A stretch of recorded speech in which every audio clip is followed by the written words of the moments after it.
Now, before we can proceed to the lesson topics, you should be able to understand and be very clear about these topics.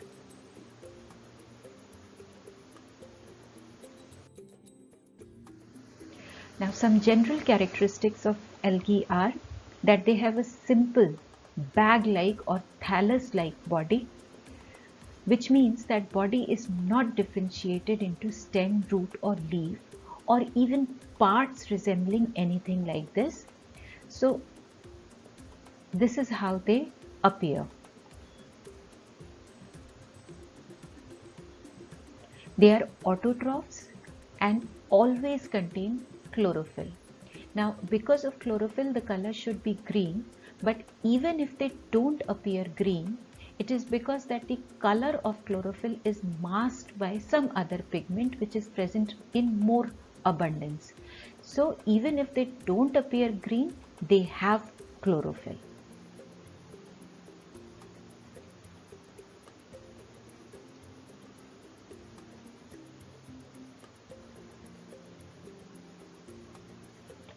You can see the green fur of sloth bear. This is due to the symbiotic association with the algae.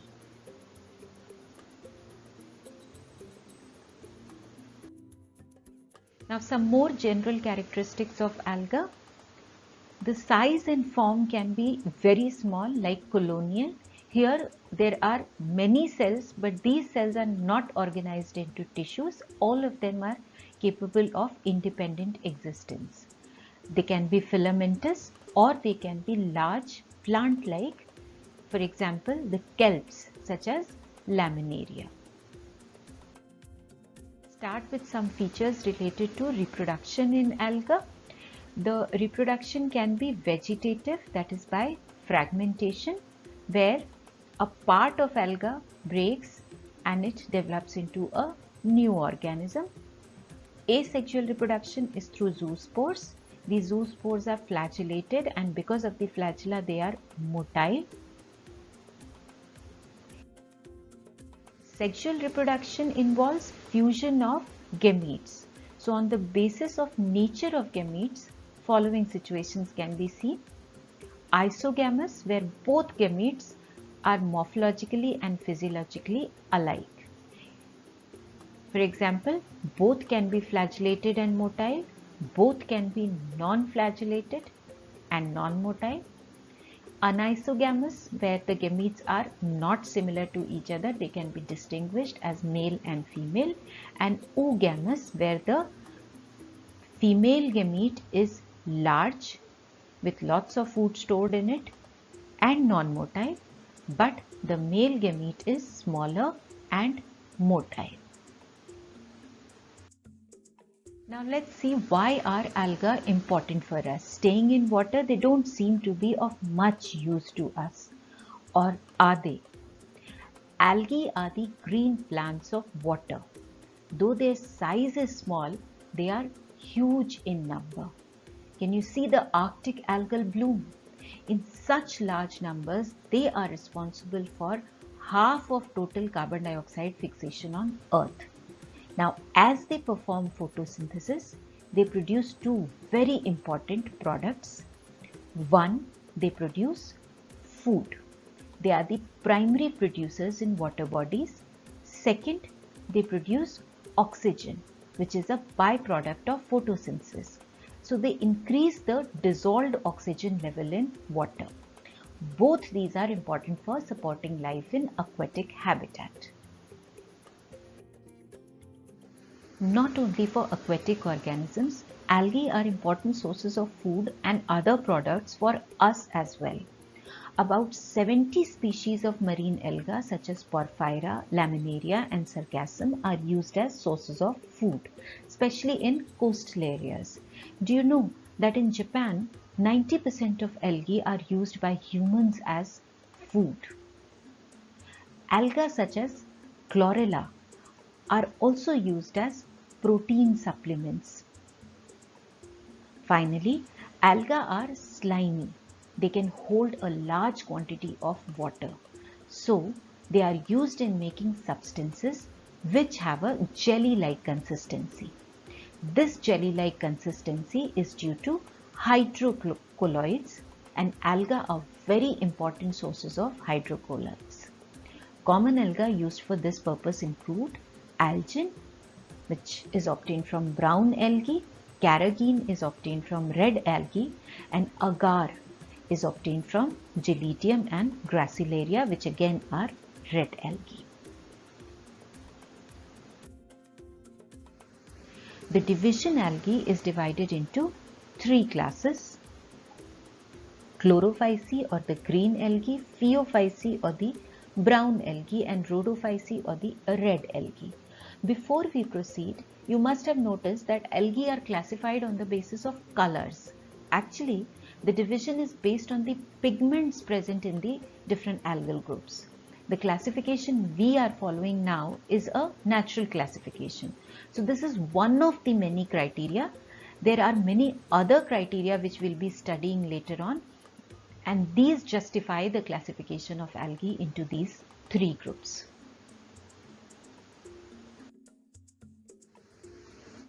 The first class that we are going to study is Chlorophyceae. These are unicellular, colonial or filamentous algae. Now the green color, the grass green color of these algae is due to the presence of chlorophyll A and B.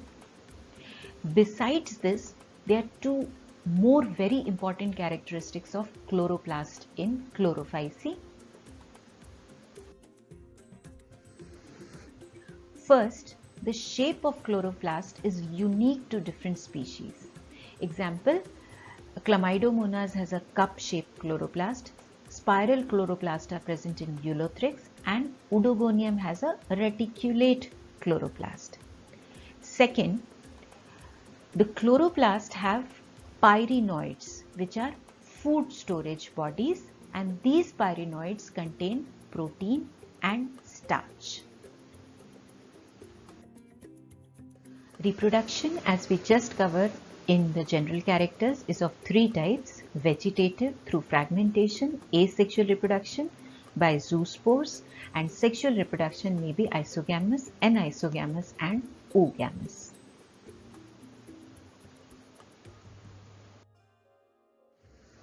Now the next one is Phaeophyceae or the brown algae. These are mostly marine. The body form can be filamentous, as you can see in Ectocarpus. It can be branched. The branching can be either simple or it can be profusely branched, as you can see in the kelps.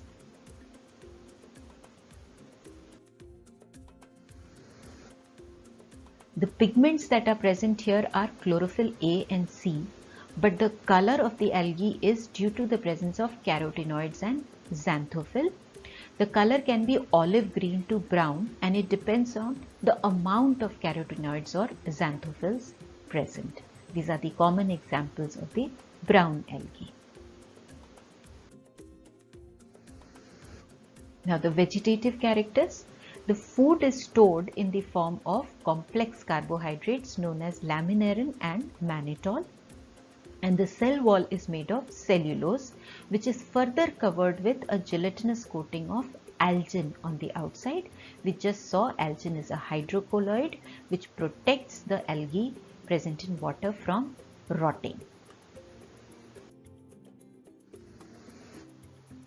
The plant body is made of three parts. At the bottom is the holdfast, which acts as an anchor like a root. Then is the stipe or the stalk, and finally fronds, which are leaf-like structure, and they perform photosynthesis. Reproduction, again, vegetative can be by fragmentation, asexual reproduction by biflagellate zoospores, and these two flagella are lateral and unequal.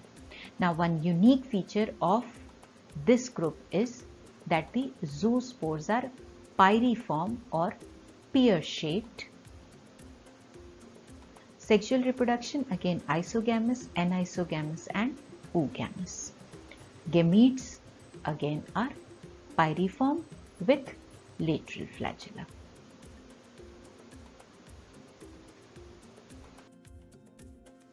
Now the third class is Rhodophyceae. These are mostly marine, found in warmer areas. They are found close to surface of water as well as great depths where light is less available. The body form can be multicellular with complex structure.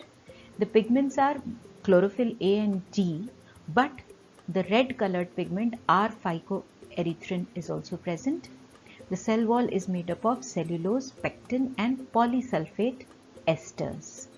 The food is stored in the form of Floridian starch. A common example here is red algae Polysiphonia.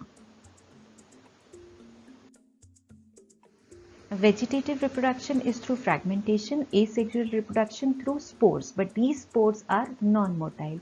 They do not have a flagella.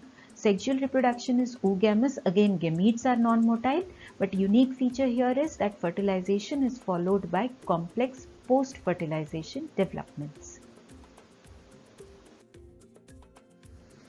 Some common examples of Rhodophyceae are Polysiphonia, Porphyra, Gracilaria and Gelidium.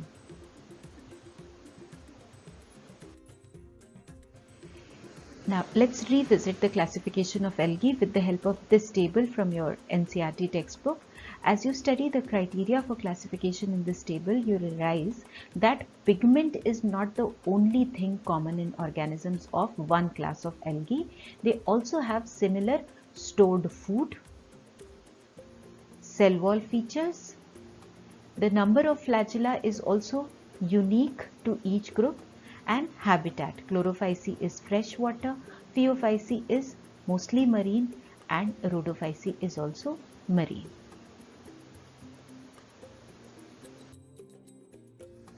With this we come to the end of second session. Before we can start solving the question, a quick recap of the topics covered in this session.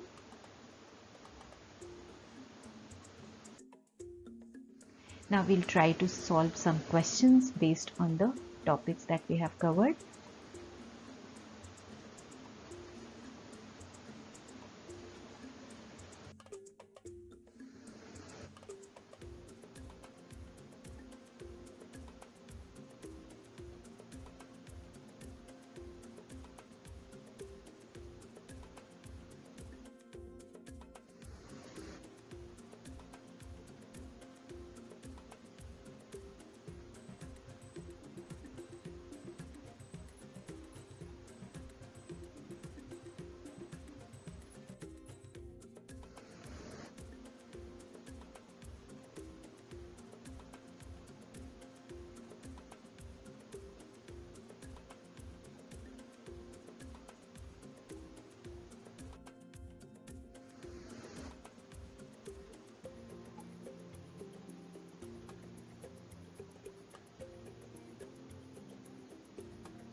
Now these are questions for your own practice. Try to solve them. In case of any doubts, watch the video again, or you can drop a comment and we'll discuss it.